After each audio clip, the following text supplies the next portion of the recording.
नमस्कार दोस्तों, मैं मनीष कुमार आपका बहुत बहुत स्वागत करता हूं आपके अपने YouTube channel Manish study point से। दोस्तों आज है 17 अप्रैल, तो 17 अप्रैल से संबंधित जितनी भी करंट अफेयर की इंपॉर्टेंट घटनाएं हैं उन पर डिस्कस कर लेते हैं। तो पहला क्वेश्चन है, 17 अप्रैल से हाल ही में G20 ऊर्जा मंत्रियों की बैठक में किस देश को ऊर्जा की खपत का प्रमुख केंद्र घोषित किया गया है? तो ऊर्जा की खपत का प्रमुख केंद्र घोषित किया गया है भारत देश के लिए। और ये जो G20 ऊर्जा मंत्रियों की जो बैठक हुई है वो कहाँ हुई है? तो ये सऊदी अरब में हुई है। और G20 की हाल फिलहाल में जितनी भी बैठकें हुई हैं वो वर्चुअल हो रही हैं, वीडियो कॉन्फ्रेंस के माध्यम से। अगर बात करें ये जो G20 ऊर्जा मंत्रियों की जो बैठक हुई थी, इस बैठक की अध्यक्षता किसने की थी? तो इस बैठक की अध्यक्षता की थी अब्दुल अजीज़ ने। और अब्दुल अजीज़ ये कौन है? तो ये ऊर्जा मंत्री हैं सऊदी अरब के। और वीडियो कॉन्फ्रेंसिंग के माध्यम से इसमें भारत का नेतृत्व किसने किया था? तो भारत का नेतृत्व किया था केंद्रीय ऊर्जा और पेट्रोलियम मंत्री धर्मेंद्र प्रधान ने। कुछ समय पहले G20 शिखर सम्मेलन हुआ था, वो भी कैसा हुआ था? तो वो भी वर्चुअल हुआ था। और उसमें किसने पार्टिसिपेट किया था वीडियो कॉन्फ्रेंस के माध्यम से? तो प्रधानमंत्री नरेंद्र मोदी जी ने पार्टिसिपेट किया था। अध्यक्षता किसने की थी? तो हालांकि अध्यक्षता तो सऊदी अरब ने ही की थी, लेकिन उस समय जो अध्यक्षता की गई थी वो सऊदी अरब के किंग द्वारा की गई थी। हालांकि अभी G20 के जितने भी ये समिट हो रहे हैं ये वर्चुअल हो रहे हैं वीडियो कॉन्फ्रेंस के माध्यम से। अब बात करते हैं क्वेश्चन नंबर सेकंड की। तो सेकंड क्वेश्चन है,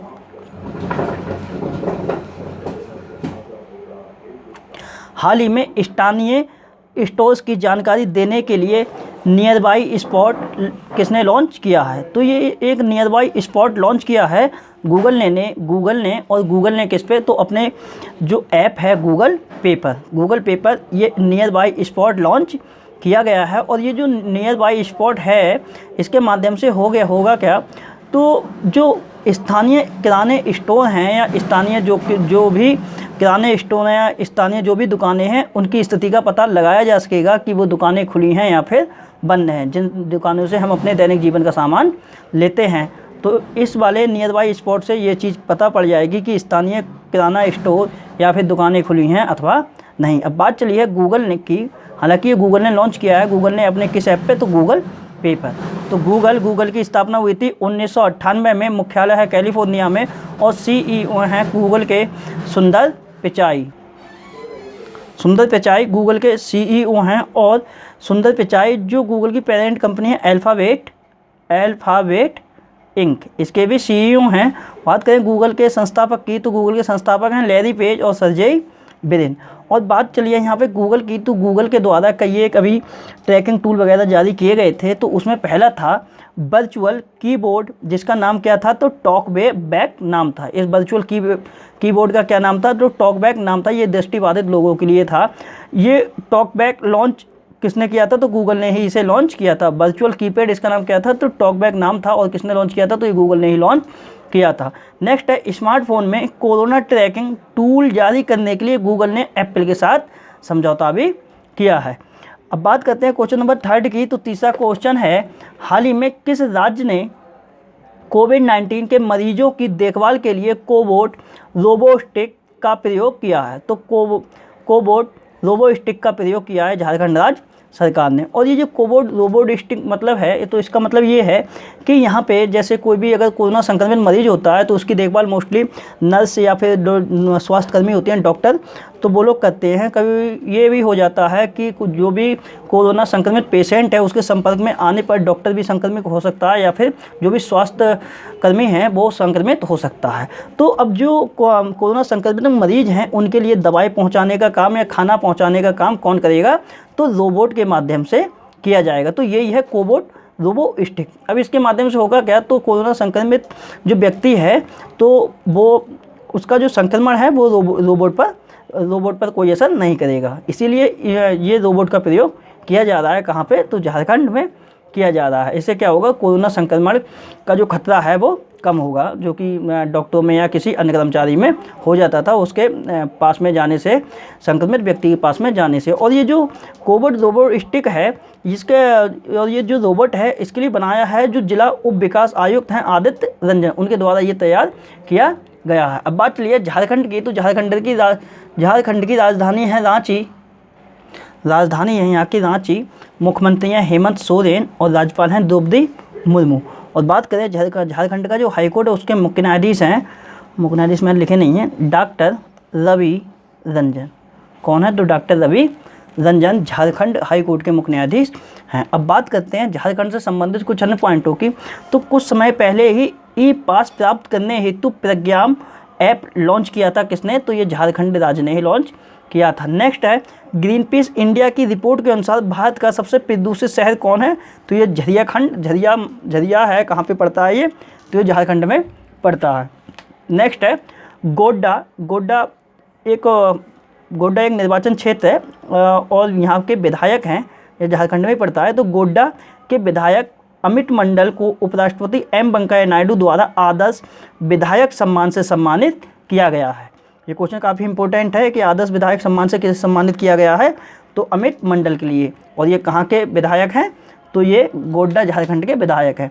नेक्स्ट है सरकार आपके द्वार तक पहल की शुरुआत भी किसने की है? तो ये झारखंड राज्य ने ही की है। चौथा क्वेश्चन है हाल ही में किस राज्य ने कॉमिक पुस्तकों का इलेक्ट्रॉनिक संस्करण लॉन्च किया है? तो कॉमिक पुस्तकों का इलेक्ट्रॉनिक संस्करण है वो लॉन्च किया है मणिपुर राज्य सरकार ने। यहाँ कॉमिक पुस्तकों का इलेक्ट्रॉनिक संस्करण से मतलब कि कक्षा 3 से लेकर 5 तक जो भी पाठ्यक्रम है उनके लिए कॉमिक पाठ्यक्रम का एक रूप दिया गया है और ये जो पाठ्यक्रम है वो इलेक्ट्रॉनिक संस्करण के रूप में लॉन्च किया गया है। मतलब कि मणिपुर की ऑफिशियल वेबसाइट पर ये जो कॉमिक पाठ्यक्रम है वो अवेलेबल है, यहाँ से डाउनलोड करके इसे पढ़ सकते हैं। और ये इसलिए किया गया क्योंकि कोविड-19 के चलते जो लॉकडाउन अभी बढ़ाया गया है, 3 मई तक जो लॉकडाउन बढ़ाया गया है, तो उसी के चलते जो कक्षा 3 से लेकर 5 तक बच्चे हैं वो अपना पाठ्यक्रम के लिए घर पे रिवाइज कर सकें या फिर उसके लिए पढ़ सकें। इसीलिए उनका जो सिलेबस है या उनका जो पाठ्यक्रम है उनके लिए कॉमिक का रूप दिया गया है। मतलब कि जो कॉमिक्स होती हैं पढ़ने वाली कहानियों का रूप। अब बात चलिए मणिपुर की। तो मणिपुर की राजधानी है इम्फाल, मुख्यमंत्री हैं एन बीरेन सिंह, राज्यपाल हैं नजमा हेपतुल्ला और मणिपुर का जो हाईकोर्ट है उसके मुख्य न्यायाधीश हैं रामलिंगम सुधाकर। बात करें मणिपुर राज्य से संबंधित कुछ अन्य पॉइंटों की। तो पहला पॉइंट है, तो कल ही मैंने आपके लिए नोट कराया था, फूड बैंक नामक पहल की शुरुआत भी किसने की है? तो ये मणिपुर ने ही की है। मणिपुर ने की है फूड बैंक नामक पहल की शुरुआत। और नेक्स्ट है राज्य के बाहर जो फंसे हुए नागरिक हैं, मतलब कि मणिपुर राज्य के वो व्यक्ति जो मणिपुर से बाहर किसी स्टेट में फंसे हुए हैं, उन लोगों के लिए 2000 रुपये देने की भी घोषणा की है किसने? तो मणिपुर राज्य की सरकार ने। नेक्स्ट है आगान फो हुनवा कार्यक्रम की शुरुआत कहाँ की गई थी? तो इसकी शुरुआत की गई थी मणिपुर राज्य में ही। नेक्स्ट है 35वां राष्ट्रीय भारोत्तोलन जो चैंपियनशिप थी 2020 की, 35वीं राष्ट्रीय भारोत्तोलन चैंपियनशिप 2020 जिसका आयोजन हुआ था पश्चिम बंगाल में, इसमें जो स्वर्ण पदक जीता था वो जीता था मीराबाई चानू ने। और मीराबाई चानू ये कहाँ से बिलोंग करती हैं? तो ये मणिपुर से ही बिलोंग करती हैं। नेक्स्ट है मणिपुर की बाला देवी, ये विदेशी फुटबॉल क्लब में शामिल होने वाली पहली भारतीय महिला फुटबॉलर भी बनी है। कौन? ये क्वेश्चन काफ़ी इंपॉर्टेंट है, हर बार मैं आपके लिए रिवीजन कराता हूँ। तो मणिपुर की बाला देवी विदेशी फुटबॉल क्लब में शामिल होने वाली पहली भारतीय महिला फुटबॉलर बनी है। नेक्स्ट पॉइंट है पूर्वोत्तर सीमांत रेलवे भारत के सबसे लंबे पुल का निर्माण कहाँ करेगा? तो ये करेगा तामेंगलोंग जिला में। हालांकि इसकी घोषणा हो गई है और ये तामेंगलोंग जिला ये कहाँ पड़ता है? तो ये मणिपुर में ही पड़ता है। अब बात करते हैं क्वेश्चन नंबर 5 की। तो 5वां क्वेश्चन है हाल ही में कोरोना वायरस से संक्रमित व्यक्तियों के सैंपल प्राप्त करने के लिए किसने कोपसैक या कियोस्क लिख लेना, कोपसैक कियोस्क विकसित किया है? तो कोपसैक कियोस्क विकसित किया है DRDO ने। और ये जो कोपसैक कियोस्क है तो ये है क्या? तो ये एक चैम्बर टाइप है और उस चैम्बर में कोई जब व्यक्ति उसमें जाएगा और उसके बाहर एक स्वास्थ्यकर्मी बैठा रहेगा, चाहे वो स्वास्थ्यकर्मी हो या फिर स्वास्थ्य से संबंधित कोई भी अधिकारी हो सकता है। तो वो उस चैम्बर में जब कोई व्यक्ति जाएगा तो उसका सैंपल वहाँ से कलेक्ट कर लिया जाएगा। उसके बाद दूसरा व्यक्ति उसमें जाएगा तो उसका भी सैंपल कलेक्ट कर दिया जाएगा। तो यही है कोपसैक कियोस्क जो कि विकसित किया है किसने? तो DRDO ने। बात करें DRDO की, तो DRDO की फुल फॉर्म है defence research and development organisation. इसकी स्थापना हुई थी 1958 में और इसी में 1958 में ही नासा की भी स्थापना की गई थी। उसके बाद मुख्यालय है DRDO का नई दिल्ली में और अध्यक्ष हैं G सतीश रेड्डी। हालांकि DRDO कोविड-19 से निपटने के लिए काफ़ी वस्तुएं जैसे सैनिटाइज़र हो गया या फिर जो चेहरा ढकने वाली फुल फेस शील्ड होती है उसका, और पोर्टेबल वेंटिलेटर का निर्माण, बहुत चीज़ों का निर्माण डीआरडीओ कर रहा है। तो उसी क्रम में अगर बात कर लें तो डीआरडीओ ने अभी विप्रो 3D के साथ मिलकर फुल फेस शील्ड विकसित भी किया है। किसने? तो ये डीआरडीओ ने ही किया है। नेक्स्ट है, लोगों को सैनिटाइज करने के लिए पर्सनल सैनिटाइजेशन एनक्लोजर नामक कक्ष भी किसने स्थापित किया है या किसने विकसित किया है? तो ये डीआरडीओ ने ही विकसित किया है। उसके बाद निकासी बैग, मतलब कि जो कोरोना संक्रमित व्यक्ति होते हैं उनको उनके लिए हॉस्पिटल तक पहुंचाने के लिए निकासी बैग होते हैं। उसके बाद जैविक सूट, उसके बाद पीपीई का निर्माण। पीपीई का मतलब है पर्सनल प्रोटेक्शन इक्विपमेंट का भी निर्माण। इन सब चीज़ों का निर्माण कौन कर रहा है? तो इन सब चीज़ों का निर्माण कर रहा है कौन? तो वो डीआरडीओ कर रहा है। अब बात करते हैं क्वेश्चन नंबर 6 की। तो छठा क्वेश्चन है, हाल ही में किस देश नहीं है, यहाँ किस संस्था होना है। हाल ही में किस संस्था ने, यहाँ पे क्वेश्चन ऐसे लिख लेना, हाल ही में किस संस्था ने विभिन्न राज्यों में ब्रेक द कोरोना चेन अभियान शुरू किया है। तो ये किस संस्था ने भारत के विभिन्न राज्यों में ब्रेक द कोरोना चेन अभियान लॉन्च किया है? इफ्को ने। इफ्को क्या है? तो भारत की एक उर्वरक कंपनी है इफ्को। अब ये जो ब्रेक द कोरोना चेन है ये है क्या? मतलब कि जैसे कोई भी अगर एक व्यक्ति संक्रमित होता है, अगर कोई दूसरा सही व्यक्ति उसके पास जाता है तो वो व्यक्ति भी संक्रमित हो जाता है, उसके बाद कोई अन्य व्यक्ति आता है तो वो भी संक्रमित हो जाता है। तो ऐसे करके एक चेन सी बनती जाती है, तो यही कहलाती है कोरोना चेन। और इसी चेन को तोड़ने के लिए इफ्को ने ब्रेक द कोरोना चेन अभियान चलाया है। और इस अभियान के माध्यम से होगा क्या? तो लोगों के लिए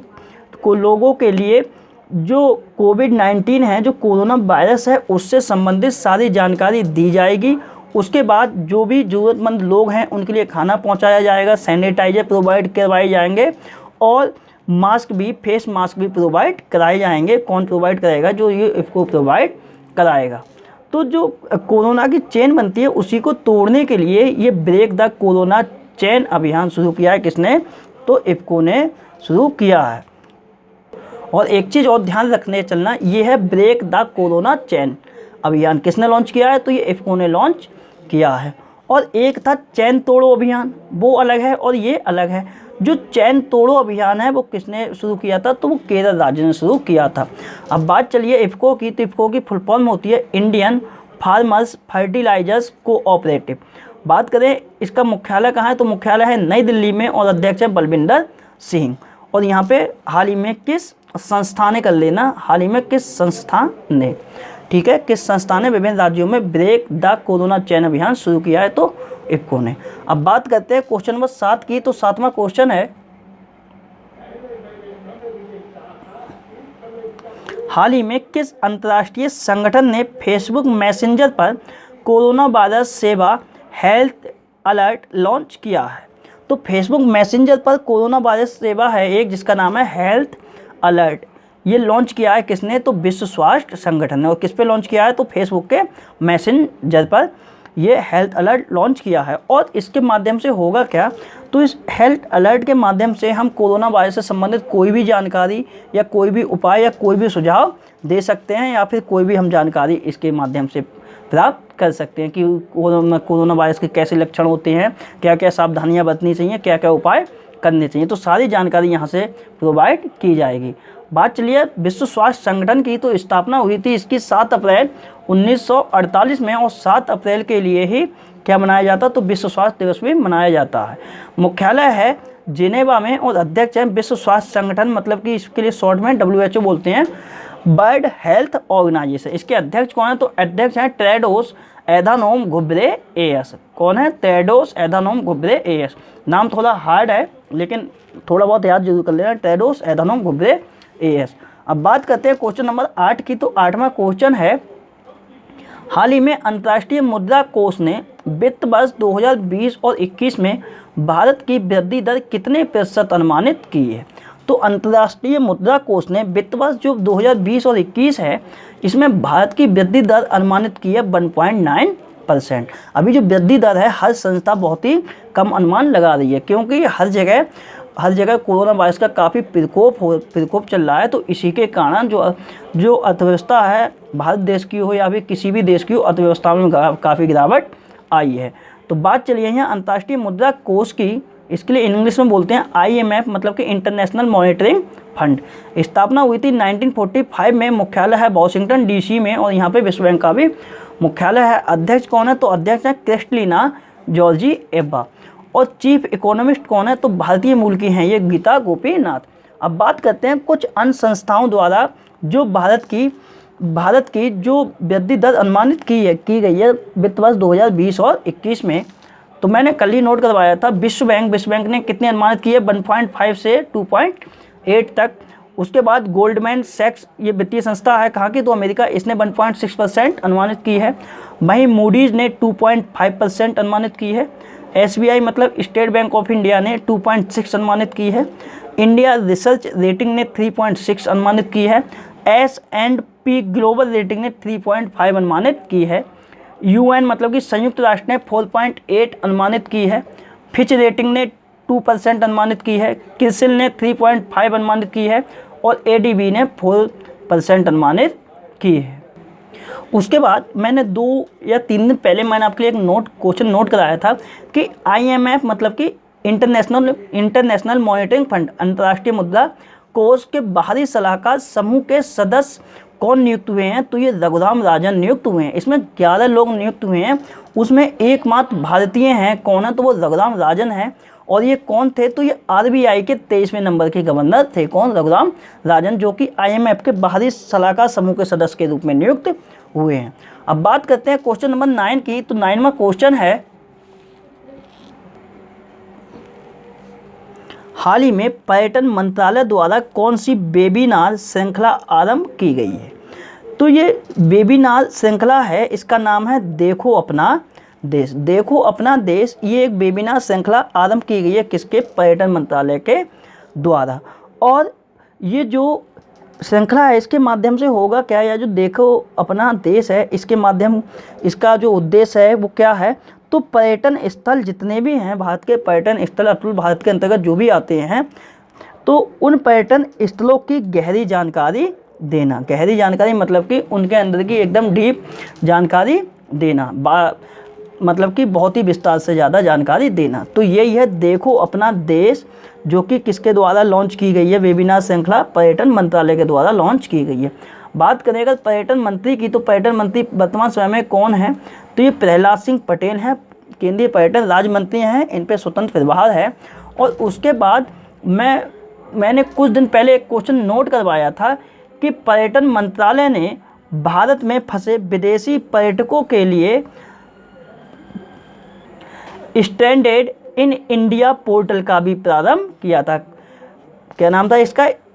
स्टैंडर्ड इन इंडिया पोर्टल का भी प्रारंभ किया गया था। तो किसके लिए? तो वो लोग, विदेशी लोग जो भारत में फंसे हुए हैं, उनके लिए ये पोर्टल का लॉन्च किया था। किसने? तो पर्यटन मंत्रालय ने ही लॉन्च किया था। और ये भी पर्यटन मंत्रालय ने कौन सा वेबिनार श्रृंखला आरंभ की है? तो देखो अपना देश। ये पर्यटन मंत्रालय से रिलेटेड था, इसलिए मैंने पीछे का भी रिवीजन के तौर पे लिख लिया है। उसके बाद बात करते हैं क्वेश्चन नंबर 10 की। तो 10वां क्वेश्चन है, हाल ही में किस देश में होने वाली साइकिल रेस टूर्नामेंट को स्थगित कर दिया गया है? तो हाल ही में जो साइकिल रेस टूर्नामेंट को स्थगित किया गया है, ये होने वाली थी फ्रांस में। हालांकि कोरोना वायरस के चलते ही इसके लिए रद्द किया गया है। और काफ़ी इवेंट कोरोना वायरस के चलते रद्द किए गए हैं। जैसे अंडर 17 जो महिलाओं का विश्व कप होना था, वो भी रद्द हो गया है। टोक्यो ओलंपिक वो भी रद्द हो गया है।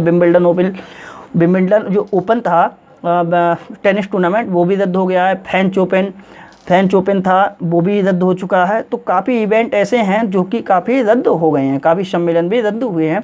अब बात चलिए फ्रांस की। और फ्रांस की राजधानी है पेरिस, जो कि सीन नदी के किनारे बसी हुई है। मुद्रा है यहाँ की यूरो और प्रेसिडेंट है यहाँ के इमैनुअल मैक्रोन। और एक चीज़ ध्यान रखने चलना, ये जो साइकिल रेस है इसके लिए बोलते हैं टूर डी फ्रांस। कभी कभी साइकिल रेस ना लिख के टूर डी फ्रांस दिया होता है। और यहाँ के राष्ट्रपति कौन है, तो इमैनुअल मैक्रोन है। और एक चीज़ और ध्यान रख के चलना, फ्रांस में 11 मई तक का लॉकडाउन लगा हुआ है। कब तक का लॉकडाउन लगा है, तो 11 मई तक का लॉकडाउन लगा हुआ है। कहाँ पे, तो फ्रांस में। अब बात करते हैं क्वेश्चन नंबर 11 की। तो 11वां क्वेश्चन है,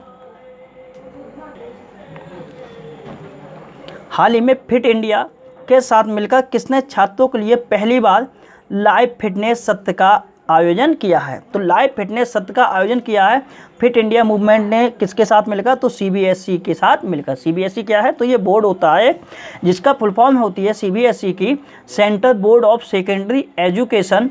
स्थापना हुई थी 1962 में, मुख्यालय है नई दिल्ली में, और अध्यक्ष कौन है सीबीएसई की, तो ये हैं अनीता करवाल। तो फिट इंडिया की तरफ, फिट इंडिया और सीबीएसई ने दोनों ने मिलकर ही पहली बार लाइव फिटनेस सत्र का आयोजन किया है। अब बात करते हैं क्वेश्चन नंबर 12 की। तो 12वां क्वेश्चन है, हाल ही में नीति आयोग अटल नवाचार मिशन व राष्ट्रीय सूचना केंद्र, जिसके लिए NICB बोलते हैं, मतलब कि नेशनल इंफॉर्मेशन सेंटर, ने कौन सा पोर्टल लॉन्च किया है। तो नीति आयोग, अटल नवाचार मिशन व राष्ट्रीय सूचना केंद्र ने एक पोर्टल लॉन्च किया है जिसका नाम है कोलैब कैड।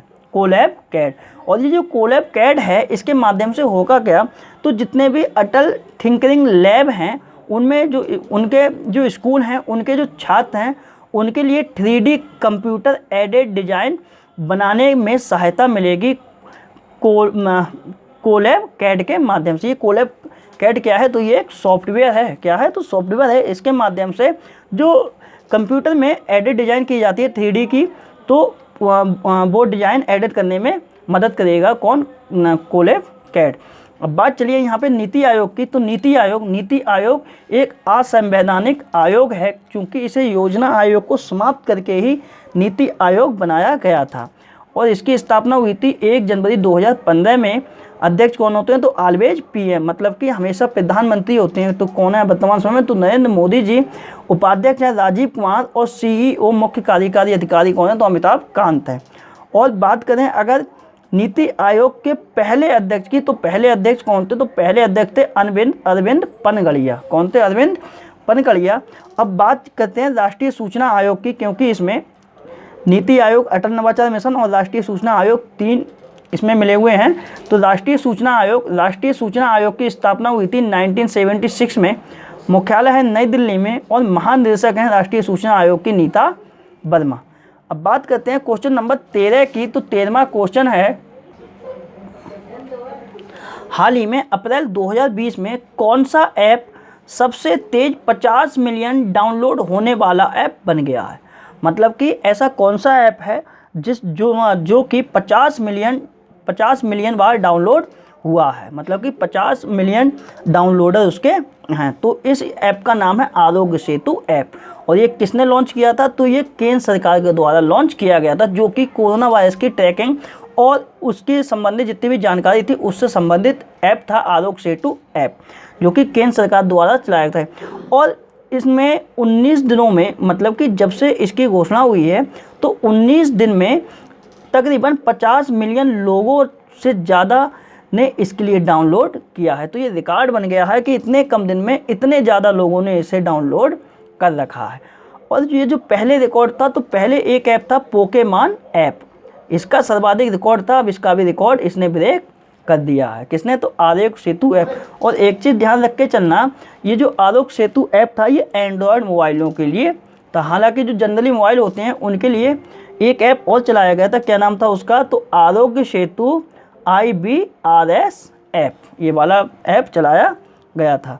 और ये किसके द्वारा चलाया गया था, आरोग्य सेतु ऐप। तो ये आरोग्य सेतु ऐप चलाया गया था केंद्र सरकार के द्वारा। और 19 दिन में इसके डाउनलोडर कितने हुए हैं, तो 50 मिलियन से ज़्यादा इसके डाउनलोडर हैं। अब बात करते हैं क्वेश्चन नंबर 14 की। तो 14वां क्वेश्चन है, हाल ही में ICMR मतलब कि Indian council for medical research, Bharatiya Ayurvigyan अनुसंधान परिषद ने भारत के पहले राज्य के रूप में किस राज्य को कोविड-19 के लिए पूल परीक्षण की अनुमति दे दी है। तो पूल परीक्षण की अनुमति दे दी है ये उत्तर प्रदेश राज्य के लिए। और पूल परीक्षण करने वाला उत्तर प्रदेश देश का पहला राज्य भी बन गया है। अब ये पूल परीक्षण है क्या, तो इस परीक्षण के माध्यम से पूल की टेस्टिंग की जाएगी। अगर उस पूल में अगर उस पूल का रिजल्ट अगर नेगेटिव आता है तो उस पूरी क्राइटेरिया को कोविड-19 नेगेटिव मान लिया जाएगा, मतलब कि कोरोना संक्रमित नहीं माना जाएगा। अगर उस पूल में जो भी रिजल्ट अगर पॉजिटिव आता है तो क्या होगा, तो उस पूल में जितने भी व्यक्ति हैं उनके लिए पर्सनली सभी का फिर परीक्षण किया जाएगा। तो यही है पूल परीक्षण, मतलब कि किसी भी क्राइटेरिया में मान के चलो अगर 10 व्यक्ति हैं तो इनका इकट्ठा सैंपल लेके इनका क्या होगा, इनका परीक्षण किया जाएगा। और परीक्षण में क्या होगा, अगर वो परीक्षण जो होगा अगर वो नेगेटिव आया तो मतलब कि ये है, इन 10 लोगों के लिए नेगेटिव करार दे दिया जाएगा कि ये लोग कोरोना वायरस से संक्रमित नहीं है। अगर इनका रिजल्ट अगर पॉजिटिव आता है तो ये मान लिया जाएगा कि ये लोग कोरोना संक्रमित हैं और प्रत्येक व्यक्ति का फिर अलग अलग परीक्षण किया जाएगा। तो यही है पूल परीक्षण जिसकी अनुमति दी गई है, और पूल परीक्षण करने वाला उत्तर प्रदेश देश का पहला राज्य भी बना है। बात चलिए उत्तर प्रदेश की, तो राजधानी है लखनऊ, मुख्यमंत्री हैं योगी आदित्यनाथ, राज्यपाल हैं आनंदीबेन पटेल, और उत्तर प्रदेश का जो हाई कोर्ट है उसके मुख्य न्यायाधीश है गोविंद माथुर। अगर बात करें उत्तर प्रदेश से कुछ अन्य पॉइंटों की, तो उत्तर प्रदेश की एक बैंक है जिसका मुख्यालय लखनऊ में, सिडबी। क्या नाम है, तो सिडबी बैंक है। इसने जो लघु उद्योग या फिर जो मध्यम वर्ग के जो उद्योग होते हैं उनके लिए एक ऋण योजना चलाई है जिसका नाम है सेव प्लस ऋण योजना। उसके बाद उत्तर प्रदेश के नोएडा में क्या होगा, कोविड-19 कंट्रोल सिस्टम भी स्थापित किया गया है। और किसने स्थापित किया है, तो HCL टेक्नोलॉजी लिमिटेड ने स्थापित किया है। उसके बाद अगर बात करें तो IIT कानपुर उत्तर प्रदेश में पड़ती है, तो IIT कानपुर ने कम लागत वाले पोर्टेबल वेंटिलेटर का भी विकास किया था। उसके बाद जो उत्तर प्रदेश सरकार ने प्राथमिक स्वास्थ्य केंद्रों पर एक आरोग्य मित्र की नियुक्ति की भी घोषणा की थी। अगर हम बात करें तो एक रिपोर्ट आई थी जिसका नाम था वर्ल्ड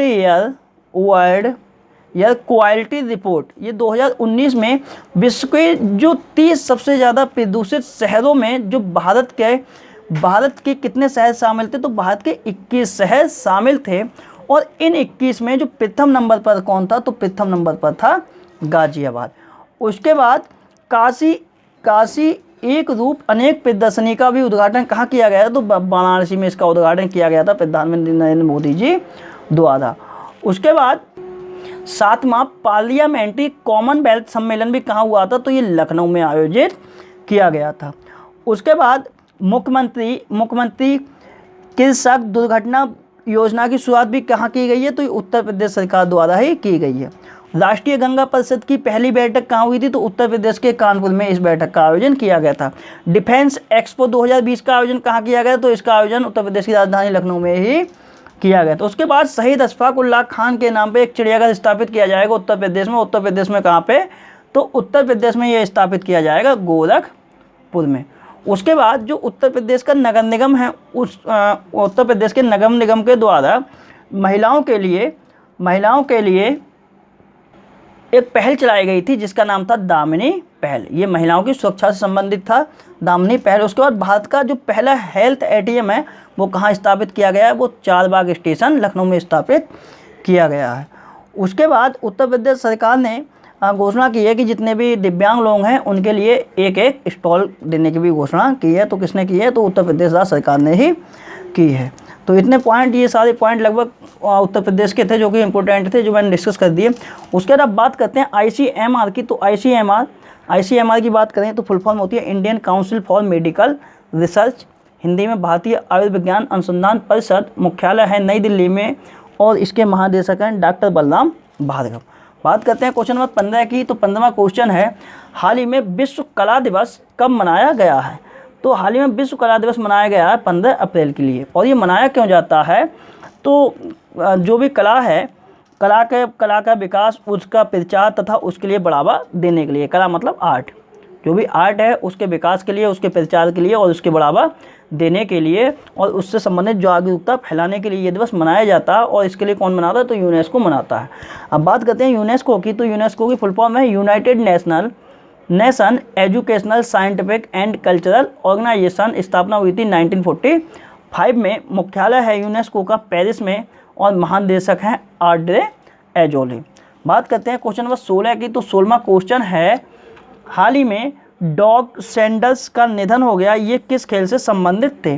तो हाल ही में डॉग सैंडर्स का निधन हो गया था, ये थे अमेरिका के गोल्फर। कौन थे? तो ये अमेरिका के गोल्फर थे और इन्होंने अपने कैरियर में 20 PGA टूर खिताब भी जीते थे। उसके बाद एक निधन और हुआ था, तो मैंने एक ही क्वेश्चन में एडजस्ट किया है, रोजर चैपोर्ट। ये रोजर चैपोर्ट भी का निधन हुआ है और इनका जो निधन हुआ है वो हुआ है कोरोना वायरस के चलते। और ये कौन थे? तो ये आइस हॉकी खिलाड़ी थे, कहाँ के? स्विट्जरलैंड के। अब बात करते हैं जो कल मैंने आपसे क्वेश्चन पूछे थे उनके आंसरों की। तो कल आपसे मैंने पहला क्वेश्चन पूछा था, किस राज्य में प्लाज्मा थेरेपी की शुरुआत हुई है? तो इसका आंसर था केरल। केरल राज्य में प्लाज्मा थेरेपी की शुरुआत की गई है। दूसरा मैंने क्वेश्चन पूछा था, किस संस्थान द्वारा डिजिटल स्टेथोस्कोप का विकास किया गया है? तो ये जो डिजिटल स्टेथोस्कोप है ये ब्लूटूथ से कनेक्ट होकर चलता है और इसका विकास किया गया है IIT बॉम्बे के द्वारा। मैंने तीसरा क्वेश्चन पूछा था, किस मंत्रालय द्वारा मेगा ऑनलाइन चैलेंज, इसका नाम है समाधान, की शुरुआत की गई थी? तो मेगा ऑनलाइन चैलेंज समाधान की शुरुआत की गई थी मानव संसाधन विकास मंत्रालय द्वारा। और मंत्री कौन है? तो रमेश पोखरियाल निशंक। चौथा क्वेश्चन मैंने पूछा था, विदेश मंत्रालय में प्रवक्ता कौन नियुक्त हुए हैं? तो विदेश मंत्रालय में प्रवक्ता नियुक्त हुए हैं अनुराग श्रीवास्तव। पांचवा क्वेश्चन मैंने पूछा था, गो एयर के CEO मतलब कि मुख्य कार्यकारी अधिकारी कौन नियुक्त हुए हैं?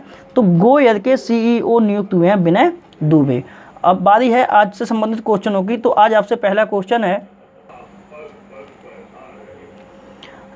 एक निधन हुआ है, इनका नाम है केन शिमुरा। क्या नाम है? केन शिमुरा नाम है। आपके लिए बताना है ये कौन थे। और जब भी निधन होते हैं तो मैंने ये आपके लिए कई बार रिवीजन भी कराया है। तो इसका आंसर देना है केन शिमुरा, इनका निधन हुआ है, ये कौन थे? उसके बाद कृषि भूमि, दूसरा क्वेश्चन है, कृषि भूमि को पट्टे पर देने वाला पहला राज्य कौन है? तीसरा क्वेश्चन है, किस राज्य में पहली बार प्लाज्मा थेरेपी से इलाज किया जा रहा? ये क्वेश्चन शायद मैंने कल भी पूछा था, रिपीट हो गया, खैर कोई बात नहीं, आंसर देना आप लोग। उसके बाद चौथा क्वेश्चन बताना है, यूनियन बैंक ऑफ इंडिया के कार्यकारी निदेशक कौन नियुक्त हुए हैं? और पांचवा क्वेश्चन आपके लिए बताना, हाइड्रोक्सी क्लोरोक्वीन के उत्पादन में पहला देश कौन है?